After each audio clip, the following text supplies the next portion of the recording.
नमस्कार, जय Hind. All exam guide गुरु का यूट्यूब चैनल आप सभी देख रहे हैं। दोस्तों, जीके के 50 प्रश्न लेकर आए हैं। ये प्रैक्टिस सेट पेपर है और इस प्रैक्टिस सेट पेपर में 50 प्रश्न में से आपको 20 प्रश्न सही करने हैं। जो हमारे चैनल पर पहली बार आया है उनको बता दें, रोज 3 टेस्ट होते हैं जीके के। एक सुबह 6 बजे, दोपहर को 3 बजे और रात को 9 बजे। आप चाहो तो तीनों अटेंड कर सकते हो या जब आपको समय मिले जैसा वैसा आप अटेंड कर सकते हो। सुबह 6 बजे, दोपहर के 3 बजे और रात को 9 बजे। ध्यान रखना है टाइम। तो सबसे पहले आपको मिल जाएंगे 50-50 क्वेश्चन का प्रैक्टिस सेट पेपर होगा। 20 प्रश्न यदि आपके जिस दिन सही होने लगे मतलब आपका अच्छा है, पढ़ाई अच्छी है, तैयारी अच्छी है। ठीक है, क्वेश्चन देखिए। गीता रहस्य नामक ग्रंथ इनमें से किसके द्वारा लिखा गया है? बताइए। गीता रहस्य नामक ग्रंथ महात्मा गांधी जी, बाल गंगाधर तिलक, विनोबा भावे या फिर आपका गोपाल कृष्ण गोखले। क्या हो जाएगा राइट आंसर गीता रहस्य नामक ग्रंथ के लिए? तो यहां पर आपका राइट आंसर है ऑप्शन नंबर बी, बाल गंगाधर तिलक जी के द्वारा गीता रहस्य नामक ग्रंथ लिखा गया है। ऑप्शन नंबर बी यहां पर बाल गंगाधर तिलक जी राइट आंसर है। किस सदन में अध्यक्ष उस सदन का सदस्य नहीं होता? किस सदन में अध्यक्ष जो होता है उस सदन का सदस्य नहीं होता? लोकसभा, राज्यसभा, विधानसभा या फिर लोकसभा अध्यक्ष? तो राइट आंसर हो जाएगा जो राज्यसभा में जो अध्यक्ष होता है। राज्यसभा का अध्यक्ष कौन होता है? उपराष्ट्रपति होते हैं। तो उपराष्ट्रपति जो है राज्यसभा के अध्यक्ष होते हैं और वो सदन के सदस्य नहीं होते।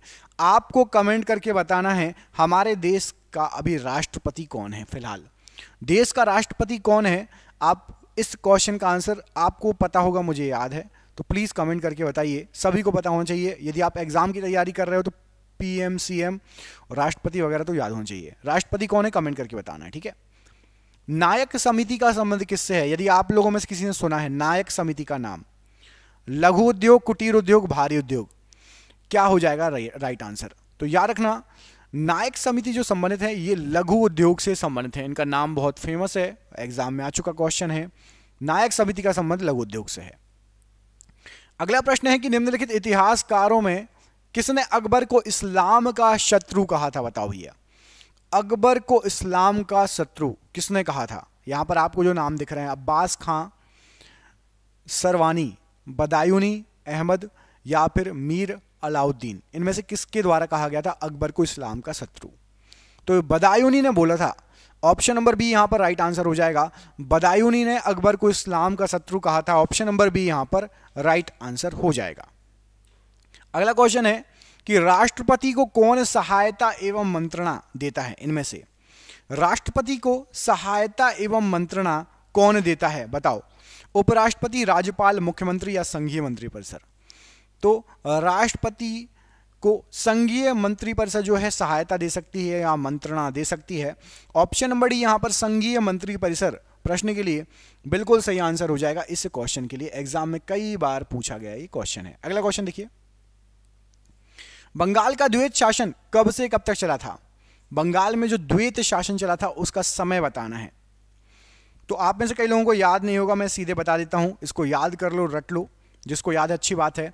बंगाल में द्वैत शासन चला था 1765 से 1772 तक। ऑप्शन नंबर सी यहां पर द्वैत शासन के लिए राइट आंसर है।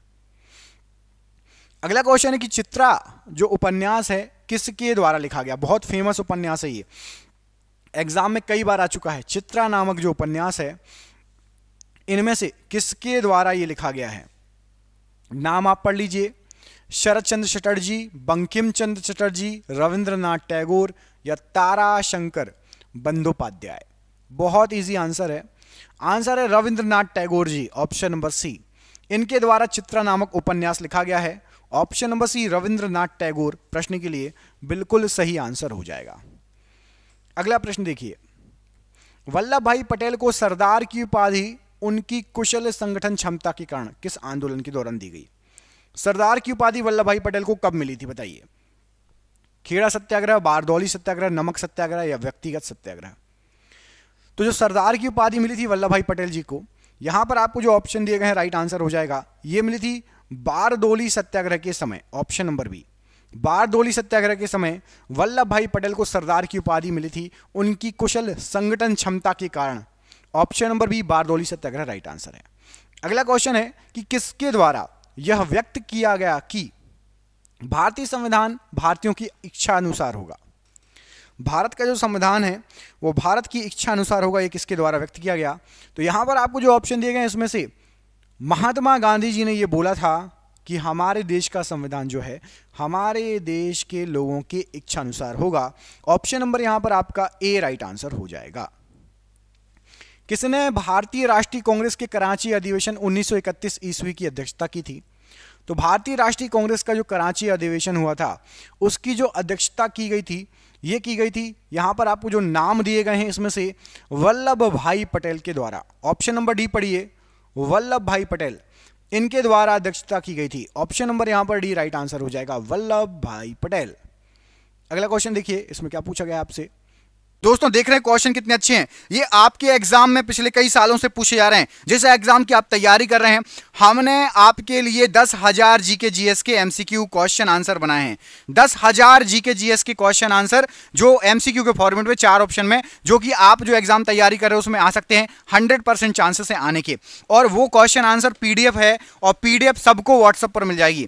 आप में से जिसको भी चाहिए व्हाट्सएप पर पीडीएफ मिल जाएगी। पीडीएफ जो है आपकी वो 300 रुपए की है, लेकिन अभी एग्जाम चल रहा है तो केवल 99 रुपए में जो भी सक्षम है, जो भी ले सकता है वो ले ले, बाकी यूट्यूब से पढ़ो, बाकी जो जिसको लेना हो 99 रुपए में आपको 10,000 जीके जीएस के क्वेश्चन मिल रहे हैं जो कि आपके एग्जाम में फंस सकते हैं। तो इनको पीडीएफ को लेने के लिए नीचे दिए गए नंबर पर व्हाट्सएप कर लेना। नंबर आपको पूरे वीडियो पर शो होगा, जब भी आप वीडियो छोड़ो उसके बाद आप कॉल कर लेना या स्क्रीनशॉट लेके रख लेना, ठीक है। अगले प्रश्न में आपसे पूछा गया है कि निम्नलिखित में से कौन सी समिति भारत में निर्धनता के अनुमानों से संबंधित रही है? निर्धनता का अनुमान जो लगाया है इनमें से कौन सी समिति उससे संबंधित रही है, आपको यह बताना है। तो यहां पर आपको जो ऑप्शन दिए गए हैं उसमें से विजय केलकर समिति, ऑप्शन नंबर ए पढ़िए, विजय केलकर समिति, ये निर्धनता अनुमानों से संबंधित समिति रही है। ऑप्शन नंबर यहां पर ए राइट आंसर हो जाएगा, विजय केलकर समिति। अगला क्वेश्चन देखिए, किसी भी अभियुक्त की फांसी की सजा को बदलने या कम करने का अधिकार किसे दिया गया है, बताओ। इनमें से कौन किसी भी अभियुक्त की फांसी की सजा को कम कर सकता है या बदल सकता है? ये जो अधिकार दिया गया है इनमें से किसको दिया गया है, क्या हो जाएगा इसका राइट आंसर? तो यहां पर राइट आंसर हो जाएगा आपका, ये अधिकार दिया गया है राष्ट्रपति को। ऑप्शन नंबर यहां पर ए राष्ट्रपति राइट आंसर हो जाएगा, राष्ट्रपति को यह अधिकार दिया गया है। ऑप्शन नंबर ए बिल्कुल सही आंसर हो जाएगा। अगला क्वेश्चन है कि धर्मत का युद्ध अप्रैल 1658 निम्नलिखित में से किसके बीच लड़ा गया? धर्मत का युद्ध निम्नलिखित में से किसके बीच लड़ा गया है, आपको यह बताना है। तो धर्मत का जो युद्ध लड़ा गया, यहां पर आपको जो नाम दिए गए हैं औरंगजेब और Dara Shikoh, option number C, Aurangzeb और दारा शिकोह के बीच में धर्मत का युद्ध लड़ा गया। ऑप्शन नंबर सी यहां पर औरंगजेब और दारा शिकोह राइट आंसर है। अगला क्वेश्चन है कि निम्न में से कौन सा अभिलेख कलिंग नरेश खारवेल से संबंधित है? खारवेल से संबंधित अभिलेख बताना है। तो यहां पर आपको जो ऑप्शन दिए गए हैं उसके अनुसार क्या राइट आंसर हो जाएगा? राइट आंसर हो जाएगा आपका हाथी गुम्फा अभिलेख जो है ये कलिंग नरेश खारवेल जी से संबंधित है, हाथी गुम्फा अभिलेख, ऑप्शन नंबर ए। अगला क्वेश्चन है निम्नलिखित में से मगध का कौन सा राजा सिकंदर महान का समकालीन था? जब सिकंदर था उस समय मगध में कौन सा राजा था? तो जब सिकंदर जिंदा था या उसका जब काल चल रहा था उस समय मगध में आपका धनानंद की सरकार थी। धनानंद, ऑप्शन नंबर बी यहां पर इस प्रश्न के लिए बिल्कुल सही आंसर हो जाएगा। अगला क्वेश्चन देखिए, हमारे धर्म रसोई घर में है, हमारे भगवान खाना बनाने के बर्तनों में है, आज हिंदू धर्म मत छुओ बाद बन गया है, यह किसने कहा था? तो ये जो वाक्य थे ये कहे गए थे स्वामी विवेकानंद जी के द्वारा। Option number B Swami Vivekananda ji प्रश्न के लिए बिल्कुल सही आंसर हो जाएगा। अगला क्वेश्चन देखिए, बौद्ध ग्रंथ पिटकों की रचना निम्नलिखित में से किस भाषा में की गई थी? तो बौद्ध ग्रंथ जो पिटक थे इनकी जो रचना की गई है ये पाली भाषा में की गई है। ऑप्शन नंबर सी पाली भाषा राइट आंसर हो जाएगा बौद्ध ग्रंथों की रचना के लिए। अगला क्वेश्चन देखिए, किस सिख गुरु की मृत्यु के लिए औरंगजेब जिम्मेदार है? इनमें से, तो इनमें से जो सिख गुरु हैं जिनकी मृत्यु के लिए औरंगजेब जिम्मेदार है, राइट आंसर हो जाएगा गुरु तेग बहादुर सिंह जी। ऑप्शन नंबर यहां पर भी गुरु तेग बहादुर सिंह जी, इनकी मृत्यु के लिए औरंगजेब जिम्मेदार है। ऑप्शन नंबर यहां पर आपका बी बिल्कुल राइट आंसर हो जाएगा। अगला क्वेश्चन देखिए, अगले प्रश्न में आपसे पूछा गया है कि भारत के राष्ट्रपति की मर्जी तक निम्नलिखित में से कौन अपने पद पर रह सकता है? भारत के राष्ट्रपति की मर्जी तक की बात हो रही है, कौन अपने पद पर रह सकता है? तो राइट आंसर हो जाएगा राज्यपाल जो है ये भारत की राष्ट्रपति की मर्जी तक अपने पद पर रह सकता है। यहां पर जो ऑप्शन दिए गए हैं उसमें से चूज करना है, तो उसमें से जो राज्यपाल है ऑप्शन नंबर यहां पर आपका राइट आंसर हो जाएगा सी, प्रश्न के लिए बिल्कुल सही आंसर हो जाएगा। अगला क्वेश्चन देखिए, अगले क्वेश्चन में पूछा गया कि निम्नलिखित में से कौन सा दर्रा सिक्किम राज्य में स्थित है? बताइए, सिक्किम राज्य में निम्नलिखित में से कौन सा दर्रा स्थित है? तो यहां पर आपको जो दर्रे दिए गए हैं इसमें से आपका नाथुला एवं जेलेपला दर्रा, ये दो दर्रे नाथुला और जेलेपला ये सिक्किम राज्य में स्थित है। ऑप्शन नंबर बी नाथुला एवं जेलेपला राइट आंसर है। अगला क्वेश्चन है कि निम्नलिखित में से कौन जनजाति मौसमी प्रवास से संबंधित है? बताइए, मौसमी प्रवास से कौन सी जनजाति इनमें से संबंधित है? तो यहां पर आपको जो ऑप्शन दिए गए हैं उसमें से राइट आंसर हो जाएगा भोटिया जनजाति।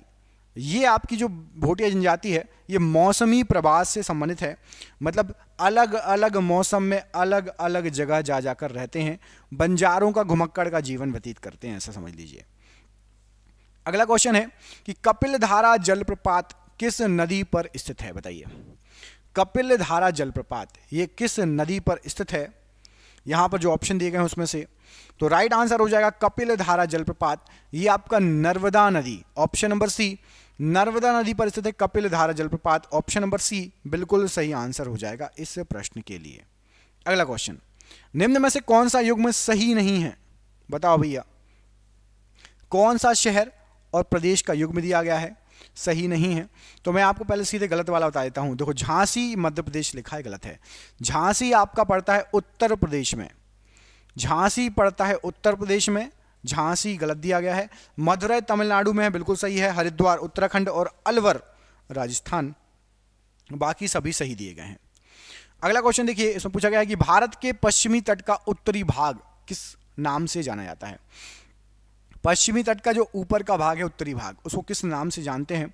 तो याद रखिएगा, पश्चिमी तट का ऊपरी भाग कोंकण तट कहलाता है। ऑप्शन नंबर ए पढ़िए, कोंकण तट राइट आंसर हो जाएगा इस प्रश्न के लिए, कोंकण तट कहलाता है। अगला क्वेश्चन देखिए, भारत के पूर्व में कौन सा देश भारत के साथ सर्वाधिक लंबी अंतर्राष्ट्रीय सीमा साझा करता है? पूर्व की बात हो रही है, तो पूर्व में यदि आप जो यहां पर नाम देखोगे इनमें से राइट आंसर हो जाएगा म्यांमार सबसे लंबी सीमा साझा करता है। पूर्व की बात हो रही है, ठीक है।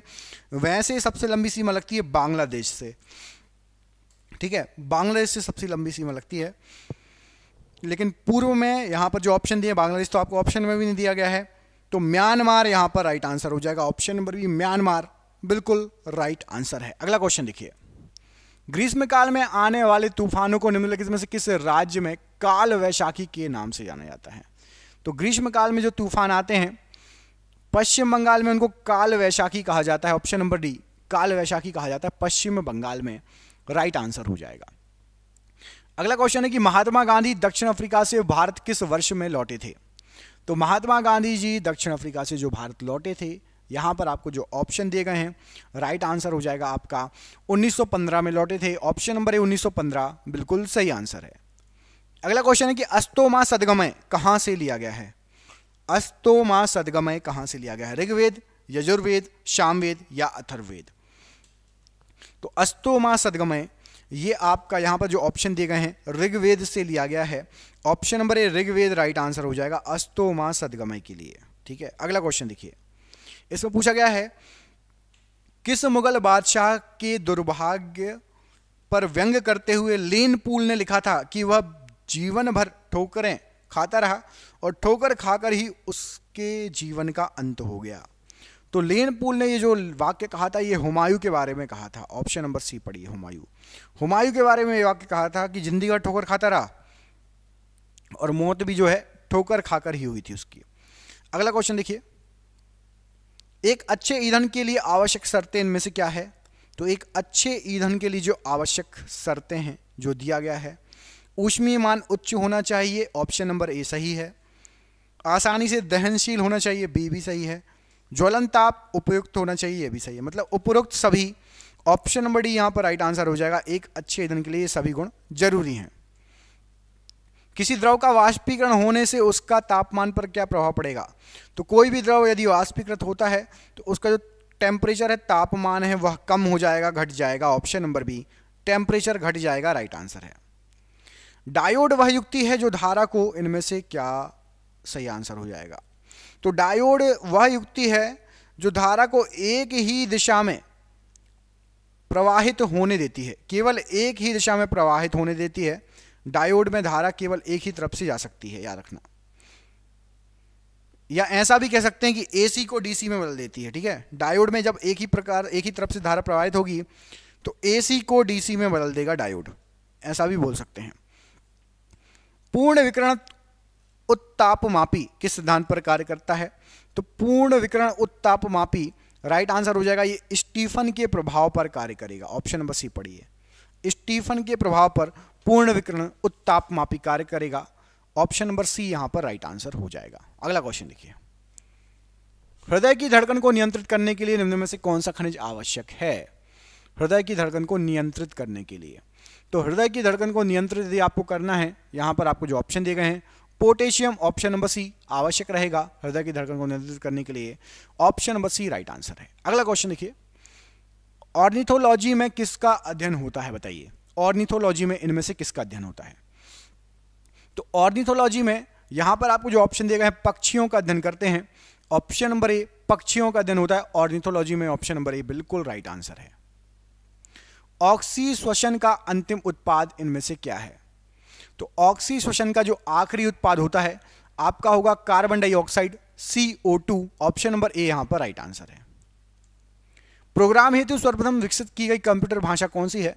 तो प्रोग्राम हेतु सबसे पहले विकसित की गई जो कंप्यूटर की भाषा है वो आपकी हो रहेगी फोर्ट्रॉन। ऑप्शन नंबर ए फोर्ट्रॉन सबसे पहले विकसित की गई कंप्यूटर की भाषा है प्रोग्राम हेतु। ऑप्शन नंबर ए यहां पर राइट आंसर हो जाएगा।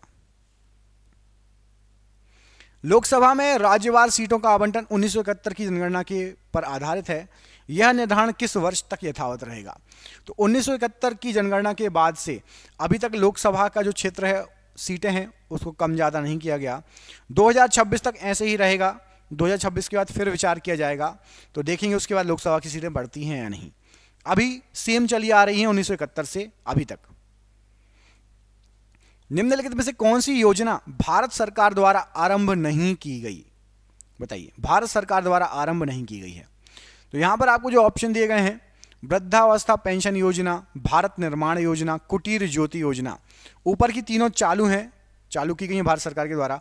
जीवन तरंग नाम की योजना चालू नहीं की गई। ऑप्शन नंबर डी यहां पर जीवन तरंग चालू नहीं है। बाकी तीनों चीजें, वृद्धावस्था पेंशन योजना भी भारत सरकार ने चालू की है, भारत निर्माण योजना भी और कुटीर ज्योति योजना भी। ब्रिटिश नागरिकों को सर्वप्रथम किस वर्ष भारत में भूमि खरीदने एवं बसने की अनुमति मिली? तो ब्रिटिश नागरिकों को सबसे पहले 1833 में आए थे जब वो, तो यहां पर वो भूमि खरीद सकते थे और यहां पर रहने की अनुमति मिल गई थी 1833। ऑप्शन नंबर यहां पर बी राइट आंसर हो जाएगा इस प्रश्न के लिए। आत्मनिर्भरता किसका मुख्य उद्देश्य था? तो आत्मनिर्भरता ये हमने 7वीं पंचवर्षीय योजना का एक मुख्य उद्देश्य रखा था कि हम आत्मनिर्भर बनेंगे। ऑप्शन नंबर बी 7वीं पंचवर्षीय योजना राइट आंसर है। निम्नलिखित में से विजयनगर राज्य का प्रथम राजवंश कौन सा था? सबसे पहला राजवंश होयसल, संगमा, सालुव या तुलुव? तो विजयनगर साम्राज्य का सबसे पहला जो राजवंश था वो था संगमा वंश। ऑप्शन नंबर बी संगमा वंश सबसे पहला राजवंश था विजयनगर साम्राज्य का। अगला क्वेश्चन देखिए, मुस्लिमों को सेना में नियुक्त करने वाला विजयनगर का प्रथम शासक कौन था? तो मुस्लिमों को सेना में नियुक्त करने वाला सबसे पहला जो शासक था वो था आपका देवराय प्रथम। ऑप्शन नंबर ए देवराय प्रथम ने सबसे पहले मुस्लिमों को सेना में शामिल किया था। निम्नलिखित राज्यों में से किसके द्वारा अपना वन अपना धन योजना आरंभ की गई? अपना वन अपना धन जो योजना है ये सबसे पहले हिमाचल प्रदेश राज्य के द्वारा स्टार्ट की गई थी। ऑप्शन नंबर सी हिमाचल प्रदेश राज्य राइट आंसर हो जाएगा।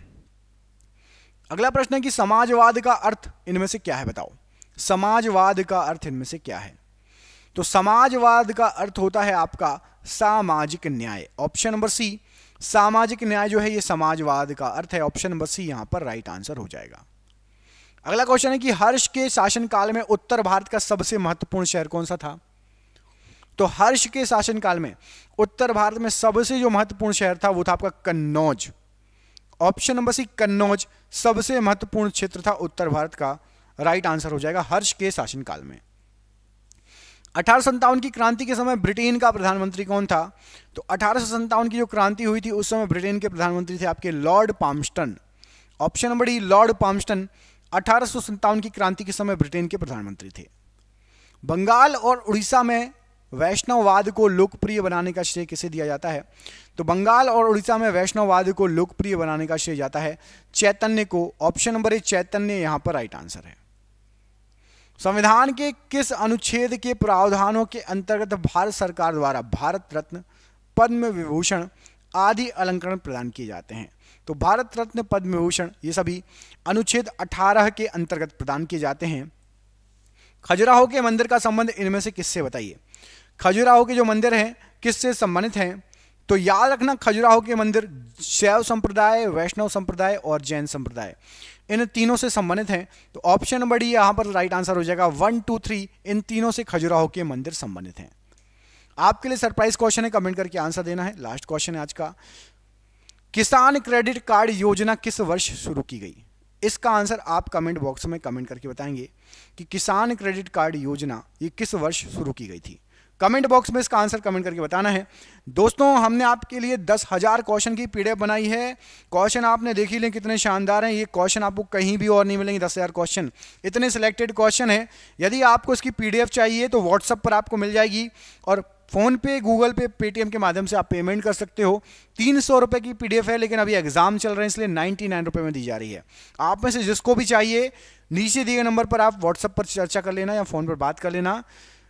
बहुत शानदार पीडीएफ है, क्वेश्चन अच्छे अच्छे सेलेक्टेड हैं, जरूर ले लेना। मिलते हैं अगले वीडियो में, अपना ख्याल रखिए। जय हिंद, जय भारत।